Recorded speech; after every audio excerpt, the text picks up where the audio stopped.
বিপদত পৰিণত ৰাজ্যৰ ৰাজপথ বিগত ২৪ ঘণ্টাত ৰাজ্যত সংঘটিত কেইবাটাও পথ দুৰ্ঘটনা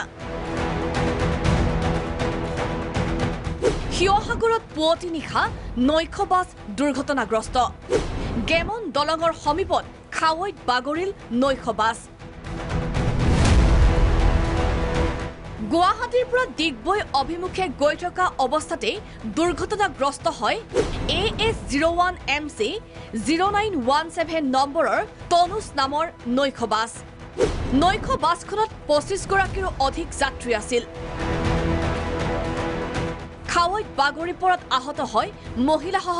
20 গৰাকীৰ অধিক যাত্ৰী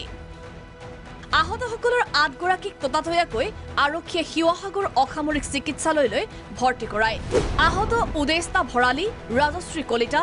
ৰেশমা বেগম বন্দিতা শইকীয়া পল্লৱী খনিকৰ নীলু ভৰালী অন্তৰা হাজৰিকা চাহিদুৰ আলী নৈশ বাছখনত চালকে সুৰাপান কৰি গাড়ী চলোৱাৰ অভিযোগ একাংশৰ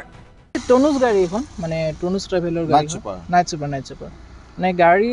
আজবিটিৰ পৰা এৰি দিয়াৰ পৰা মানে খুব মানে বেয়াকৈ চলাই আছে মানে কিবা নিচাজাতীয় মানে কি দ্ৰব্য খাইছে চাগে মানে খাই মানে গাড়ী খুব মানে কি জোৰে চলাইছে ঘটনাটো কেইটা বজাত হ'ল 3:30 মানত হৈছে 3:15 মানত হৈছে তাৰপিছত আমি মানে কি লাহে লাহে এজনকৈ ওলালোঁ তাৰপিছত দাদা আহিলে ওচৰৰ তাৰপিছত বাছখনে এতিয়া আমি নাজানিম তথাপিও ফুল আছিলে প্ৰায় এইটো মানে ডাবল আৰু ছিংগল চিটাৰ হয় আমি গুৱাহাটীৰ পৰা আহিছিলোঁ মই ডিব্ৰুগড় যাম এখেতসকল তিনিচুকীয়া যাব চাগে মহিলা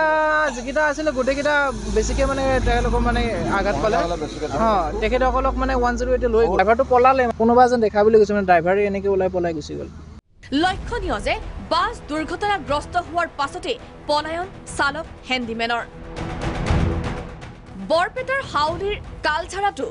ৰাজপথত বাগৰি পৰিল যাত্ৰীবাহী বাছ অনুৰাধা দুৰ্ঘটনাৰ ফলত 30 জন যাত্ৰীৰ প্ৰায় 15 জনেই গুৰুতৰভাৱে আঘাতপ্ৰাপ্ত দুৰ্ঘটনাগ্ৰস্ত বাছখনৰ হেণ্ডিমেনজনৰো ভাগিল এখন ভৰি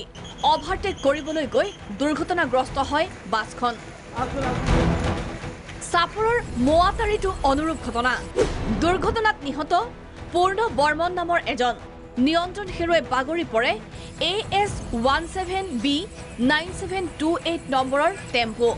ক্ষেত্ৰটো পথ দুৰ্ঘটনাত নিহত বাইক আৰোহী নিহত দুৰুঙৰ 3 নং ঔজাৰীৰ অমৃত গুৱাহাটীৰ পৰা কাৰ্বি আংলং অভিমুখী AS01DS 1339 নম্বৰৰ গ্ৰেণ্ড I-10ৰ খুন্দাত বিধ্বস্ত হৈ পৰে বাইকখন জুনাইটো দুখন বাইকৰ মুখামুখি সংঘৰ্ষত আহত 5 জন ইয়ামাহা R15 আৰু বুলেটৰ মুখামুখি সংঘৰ্ষ বোকাখাতত এখন ট্ৰাকে মহতিয়াই নিলে ট্ৰেফিক পইণ্ট কথম্বি প্ৰাণ ৰক্ষা কৰ্তব্যৰত আৰক্ষীৰ শ্ৰীৰামপুৰত দুখন মালবাহী ট্ৰাকৰ মাজত সংঘৰ্ষ এজন ট্ৰাক চালকৰ অৱস্থা সংকটজনক এনেদৰে 24 ঘণ্টাত ৰাজ্যত সংঘটিত পথ দুৰ্ঘটনাত 2 জন লোকে প্ৰাণ হেৰুৱাৰ সমান্তৰালকৈ গুৰুতৰভাৱে আঘাতপ্ৰাপ্ত হ'ল কেইবাজনো ব্যুৰো ৰিপৰ্ট প্ৰাগ নিউজ